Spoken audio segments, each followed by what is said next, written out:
soy Débora Mavaires y te doy la bienvenida a esta Odisea Submarina. Vengo a proponerte un paseo por el mar de la información, allí donde todo es un poco más turbio y los tiburones acechan. Hoy te voy a llevar al ver el Corso, ese en el que estamos inmersos y del que no podemos zafar. Mientras te pones las patas de rana, te cuento que esta es una producción independiente.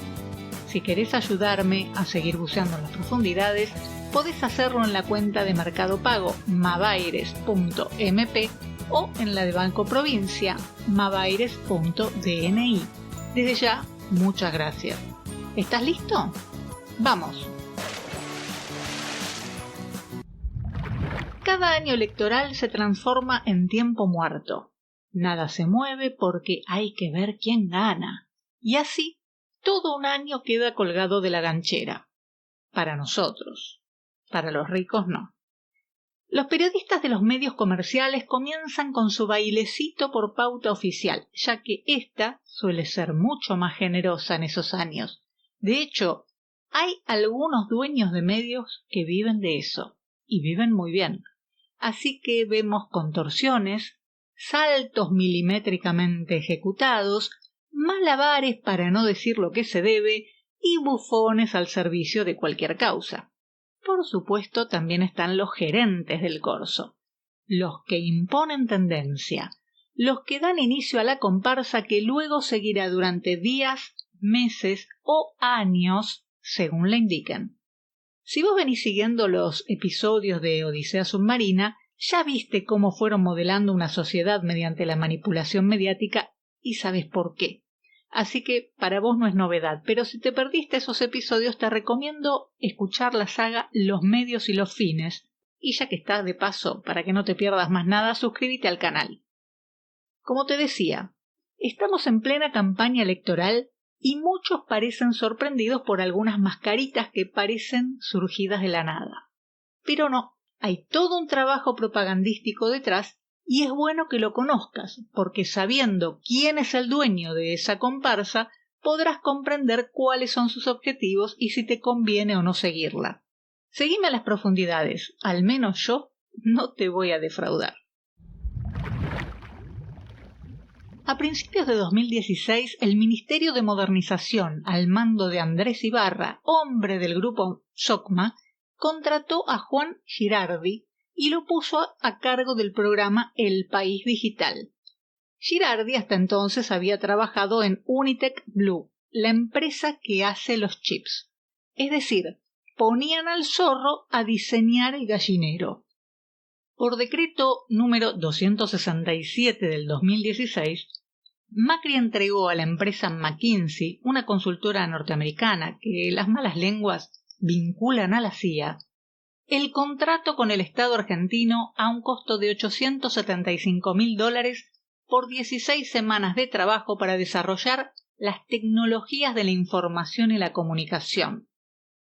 Y no es casualidad que en su gabinete estuvieran dos extitulares de McKinsey Argentina, Mario Quintana, dueño de la cadena de farmacias kiosco Pharmacity, que también es el presidente y miembro fundador del grupo buitre Pegasus, y Gustavo Lopetegui, exfuncionario de Banco Provincia y luego ministro de la Producción durante el gobierno de Felipe Solá en la provincia de Buenos Aires. Macri intentaba imponer de manera obligatoria el voto electrónico, para lo que harían falta chips para cada boleta, para cada máquina lectora y también, por supuesto, software.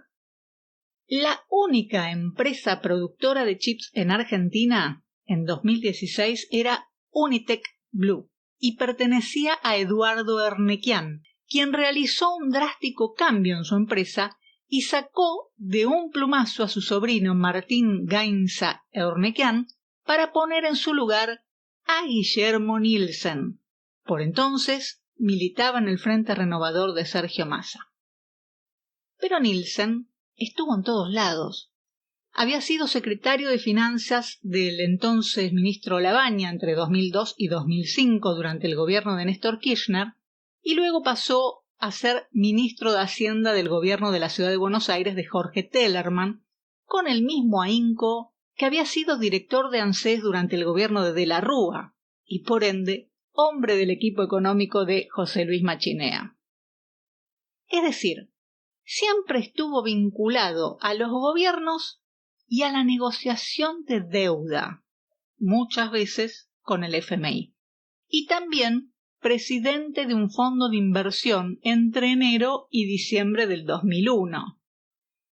Digamos que su rol como directivo de un fondo buitre toma más relevancia, porque como representante del Ministerio de Economía en el Banco Central en el año 2002, tampoco hizo valer los seguros que Argentina tenía contratados con el banco JP Morgan para asegurar la liquidez de dólares en los bancos durante la convertibilidad. ¿Vas entendiendo cómo nos robaron con la dolarización de los 90? Te hicieron creer que tenías dólares y se los llevaron de un día para el otro, vaciando los bancos. Sacando las capas de disfraces, podemos encontrar que Guillermo Nielsen estuvo a cargo de al menos 2 empresas del grupo Macri, Crea Urban, Sociedad Anónima, y Crea Fe, Sociedad Anónima, donde fue gerente general. Pero además estuvo en SOCMA Americana, donde fue gerente de planeamiento estratégico. ¿Qué hacía? Bueno, era miembro del equipo a cargo de los roadshows del grupo para la colocación de préstamos, pero además era negociador con el gobierno nacional y con los gobiernos provinciales por obras públicas, concesiones y licitaciones. Esto lo hizo entre diciembre de 1993 y agosto de 1995, es decir, cuando Cavallo estaba en el gobierno. Por eso, que el ex gerente de planeamiento estratégico de SOCMA, Guillermo Nielsen, haya sido puesto intempestivamente como presidente de Unitec Blue, la empresa que haría los chips que se usarían en las boletas para el voto electrónico, justo cuando se estaba presentando un proyecto de ley para imponer ese sistema de votación a todo el país, no puede pasar desapercibido. Como tampoco puede pasar desapercibido que el dueño de la empresa fuera Eduardo Ernequian, ni que Macri le extendiera la concesión de los aeropuertos hasta el año 2028. Claro que tampoco puede pasar desapercibido que Ernequian fuera uno de los dueños de América TV junto a Manzano, Vila y Velocopit, cuando Guillermo Nielsen, su empleado, le pidió al operador Alejandro Fantino que pusiera en su programa a un entonces ignoto economista de porte ridículo que, según dijo, la rompía. Y así, desde el 26 de julio de 2016, empezaron a meterte hasta por las narices, en cuanto medio había, a Peluca Loca, el súcubo de Cavallo, el sujeto que ganó las PASO el 14 de agosto y que tiene posibilidades de convertirse en presidente de la nación. Guillermo Nielsen nunca dejó de estar de los dos lados del mostrador. Fue asesor de Alberto Fernández cuando llegó a la Casa Rosada y los medios se encargaron de señalar que había sido ministro de Finanzas en la gestión de Néstor Kirchner para que no miraras todas las otras vinculaciones.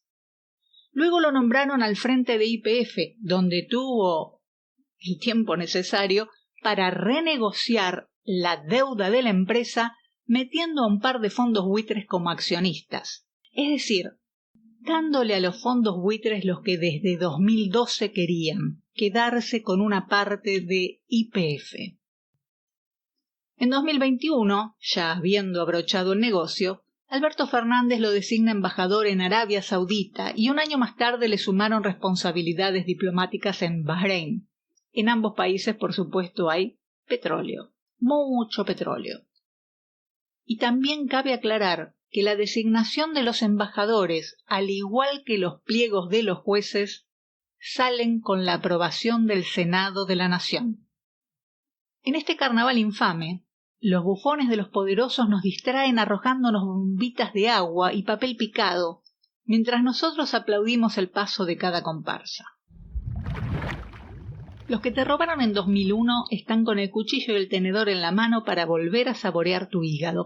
El mascarón de la peluca abre la boca, pero las palabras son las de los grupos mafiosos de la Argentina, los que se enriquecieron hundiéndonos y ahora buscan, otra vez, un crack financiero para poder comprar bonos baratos y después presionar al Estado para que se los pague. Entre el crack y la presión estás vos, está tu familia, está tu trabajo, están tus viejos. Pero ahora metieron algo más en la bolsa: la educación, la salud, la posibilidad de que te vendan los órganos, por ejemplo.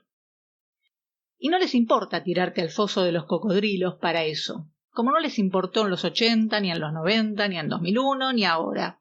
Generaciones enteras de argentinos vivimos en la zozobra permanente para que los dueños del carnaval hagan su fiestita. Y así, Peluca Loca trae en su grupo a Eduardo Rodríguez Chirilo, un asesor energético que vive en España, y te endulza el oído diciendo que van hacia la liberación del mercado de generación para que tienda a bajar el costo del megawatt del sistema en el largo plazo. Por supuesto, no nada de un día para el otro, sobre todo si te va a beneficiar, pero en este caso además es mentira. Porque no te dicen cuánto cuesta hoy el megawatt. Entonces estamos pagando tarifas sin saber lo que estamos pagando, cuánto es real y cuánto es ganancia para los empresarios. Todos hablan de aumentos, de disminuciones, de sacarles impuestos, de hacer esto, de hacer lo otro, pero a vos no te dicen cuánto vale el megawatt. Chirilo además manifiesta que hay que dejar atrás la política del autoabastecimiento para promover un boom exportador. Es decir, que las empresas petroleras exporten todo lo que quieran, y si no tenés gasoil para el transporte público, pues tendrás que caminar hasta tu laburo. Y si tampoco lo tienen los transportistas, lo siento, no comerás, porque el gasoil será para la agroindustria que exporta. Ah, ¿Kernequian tiene agroindustria? Sí, claro. Igual que la mayoría de los grandes empresarios de nuestro país, que no son más de 10. El que vive en España, Chirilo, te dice además que tenemos que tener precios internacionales de tarifas, es decir, que la nafta cuesta acá, al lado de Vaca Muerta, lo mismo que costaría el litro llevado a Francia o a Gran Bretaña. Dice que así vendría la fabulosa lluvia de inversiones, esa que desde hace 40 años nos dicen que va a venir, siempre y cuando nos ajusten, y a pesar del brutal ajuste, nunca vienen. ¿Tenés una idea de a dónde se irían los precios si el combustible para la producción y la logística se internacionalizan, mientras tu sueldo se queda en pesitos devaluados por las jugadas financieras de los buitres? Si ahora estamos en problemas, imagínate si además les aumentaras las ganancias, les quitaras los impuestos y los controles. Porque eso es lo que te está diciendo que va a hacer. Lo dijo el 24 de agosto en el Consejo de las Américas, ese antro donde los estadounidenses vienen a presionar y a marcarle la cancha a los candidatos. Dijo que va a terminar con la obra pública, así que los puentes, caminos y red ferroviaria, los aeropuertos, los puertos, quedarán en la buena voluntad de los privados. Es decir, ¿tenés un pequeño campo? El camino rural que lleva hasta tu campo a partir de ahora lo vas a arreglar vos. Ellos tienen los campos con acceso a la ruta que le hizo el Estado. Esa es la libertad de comercio que te están proponiendo. Los grandes empresarios, con todas las prebendas que le sacaron al Estado, tanto en infraestructura como en materia impositiva, competirán contra vos, pequeño productor, pequeña pyme. Y si ahora vos, con todas las ayudas a las pymes, no pudiste competirle a los grandes, imagínate cómo será cuando el Estado ni te ayude, ni regule la actividad económica, porque, vamos, quieren ser liberales. Por si no tenés imaginación, o sos muy joven y no lo viviste, podés ir a preguntarle a los miles de pequeños y medianos empresarios que quebraron y perdieron todo, hasta su casa, mientras las multinacionales y los bancos se quedaban con todo en los 90. ¿O ya te olvidaste de los remates agropecuarios que tuvo que frenar Néstor Kirchner cuando asumió la presidencia?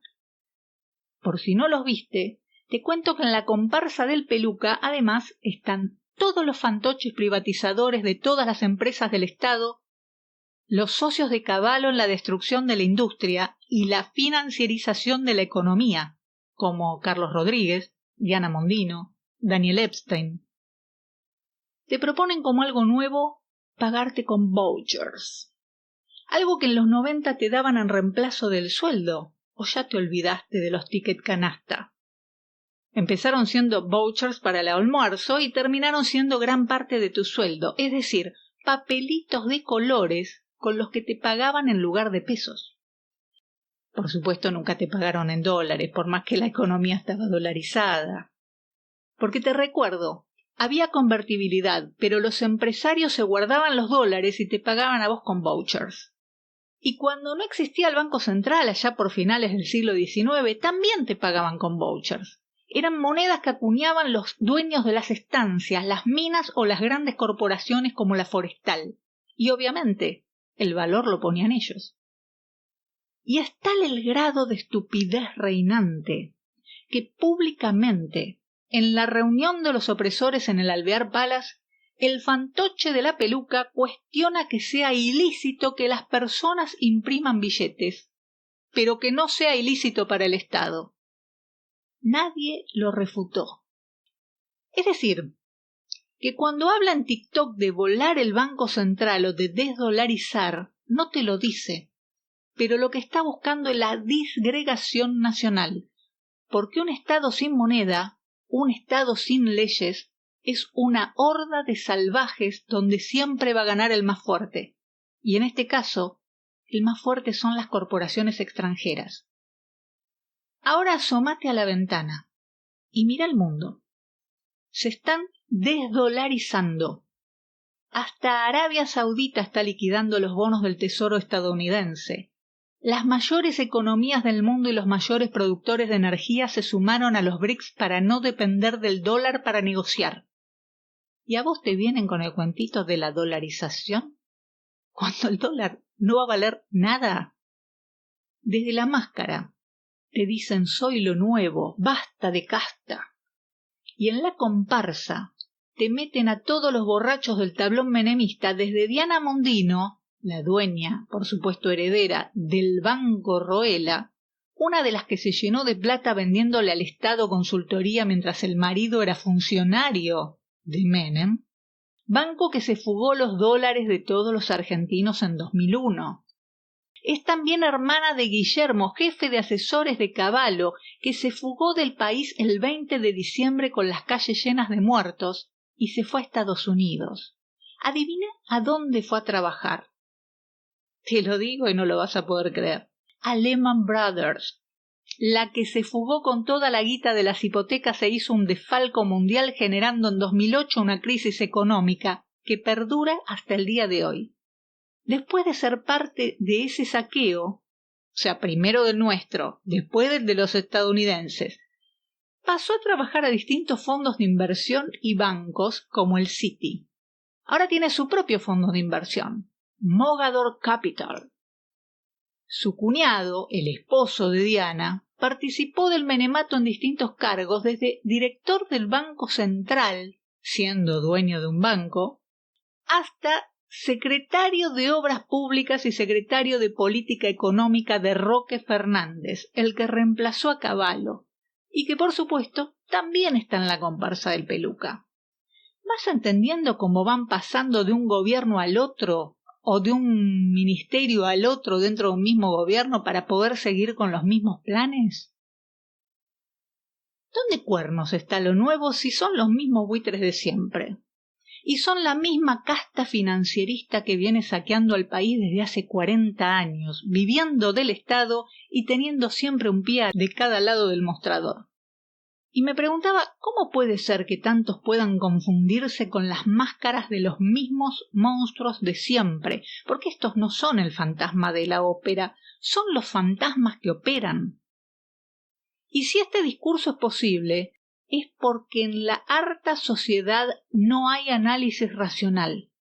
El hambre afecta al juicio y la farandulización se llevó puesta a la política, única herramienta de transformación, y ni que hablar de la soberanía intelectual. Los que tenemos la memoria fresca, recordamos a los de la comparsa del Peluca caminando sobre los cadáveres de los 30 chicos que morían de hambre por día en Argentina. A los pibes que se desmayaban por hambre en los colegios mientras se izaba la bandera. A los chiquitos que se morían esperando un trasplante porque en ese momento la práctica solo podía hacerse a través de privados. Si no tenías los 150.000, 300.000 o el $500.000 que costaba la intervención, te morías. Eso es lo que quieren ahora. ¿Otra vez? Y recordamos a esta murga hambreadora hablando del déficit cero y sus propuestas para alcanzarlo, que iban a vender provincias al extranjero, esas que llamaban inviables, hasta regionalizar el país y eliminar gobernaciones, porque así, en una región, habría un solo dirigente con el que negociar y sobornar.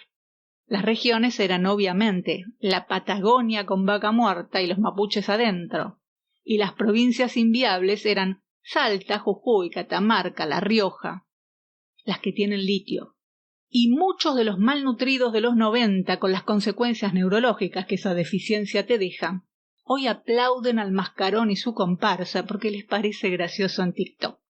Algunos hasta creen que cuando dice dolarizar les va a regalar dólares. Otros creen que es la renovación de la política, como antes creían que si fulano era rico no te iba a robar. Así de destruidos nos dejó el corso. Aplauden la pauperización de la nación para que se enriquezcan 10 empresarios evasores y esclavistas sin notar que ellos mismos serían los esclavos. El corso no se detiene, y los conocemos a todos, lamentablemente. Entiendo el enojo, porque yo también estoy enojada. Todos estamos enojados. Porque en alguna curva de la historia dejamos de discutir las mejoras en las condiciones de trabajo para hablar de bonos y sumas fijas. Otra vez. Dejamos de hablar de la dignidad del trabajador para rezar por una economía de subsistencia. Y algunos hasta piden que la economía se desdoble y sea economía popular. Dejamos de exigir que el Estado cumpla con su rol fiscalizador y regulador y celebramos que las víctimas de explotación laboral paguen los aportes adeudados por sus explotadores. ¿O qué otra cosa es la moratoria? Es la víctima pagando la deuda de sus empleadores. Y bienvenida sea, porque si no, no se podrían jubilar. En algún punto de este carnaval donde todo vale, los poderosos evaden y fugan divisas, incluso pidiendo plata prestada a nombre nuestro. Pero no podemos saber quiénes son, porque, por favor, hay secreto bancario. Y todos aplauden, porque, la seguridad jurídica, por favor. Hoy los supuestos rebeldes, los enojaditos, votan a un sujeto que promete matarnos a todos, porque así explota todo. El fin es la explosión, no la mejora. ¿Te das cuenta de la locura?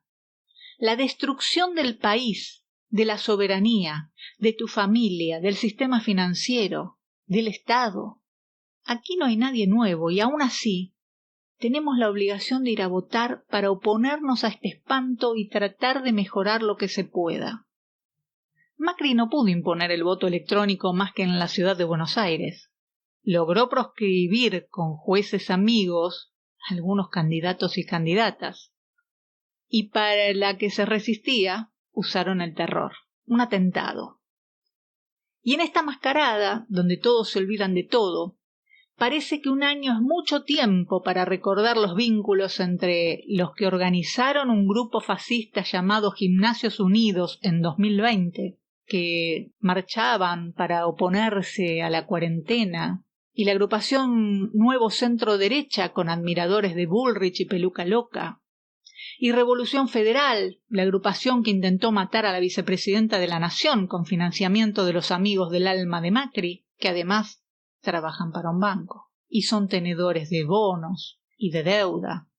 Gracias a la desmemoria, al chiquitaje político, a la mesita chica, al alejamiento de los políticos del pueblo, a la cooptación de los grandes partidos políticos por parte de operadores extranjeros, Macri te metió 3 listas diferentes, 2 con enajenados que traen los mismos fantoches detrás, y una más con su socio en el contrabando de los 90 y ex empleado de Sideco Brasil.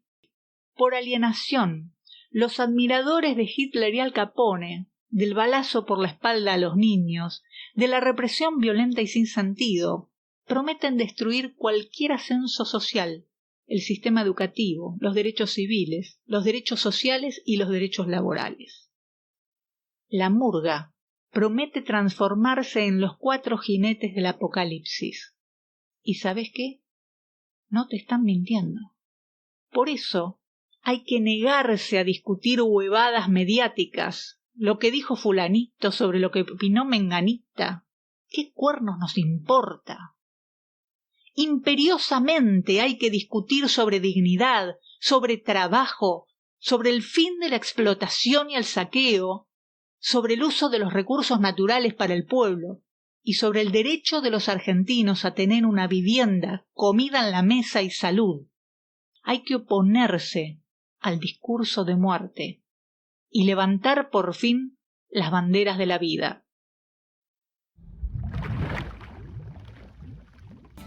Hasta acá llegamos por hoy. Yo te espero la próxima semana para una nueva Odisea Submarina.